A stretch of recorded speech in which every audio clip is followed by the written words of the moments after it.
ظالم چاہے دنیا کے کسی بھی مذہب سے تعلق رکھتا ہو وہ ظالم ہے، اور مظلوم چاہے مسلم و مومن ہو، چاہے یہودی و فاسق و فاجر، کافر و منافق ہو، وہ مظلوم ہے۔ جہاں بھی ظلم کی بات آئے گی وہاں اللہ رب العزت مذہبوں کی تقسیم ایک موقع پہ ختم کر دیتے ہیں۔ وہاں مذہب نہیں دیکھا جاتا کہ کون سے مذہب کا ظالم ہے اور کون سے مذہب کا مظلوم ہے۔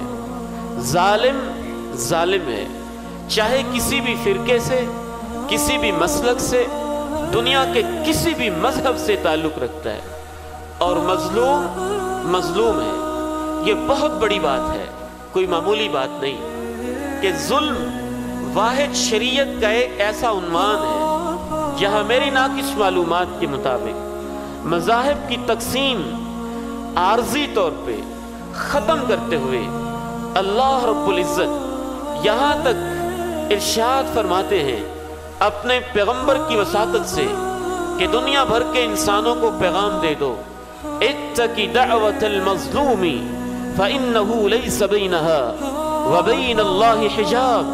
اے انسانوں، مظلوم کی بد دعا سے بچ کے رہنا۔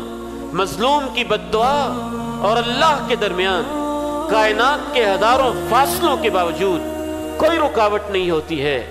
فإنها تصعد إلى الله كأنها شرار، جس طرح آگ کے شرارے بلند ہوتے ہیں، مظلوم کی بد دعا بلند ہو کے اللہ تک پہنچ جاتی ہے۔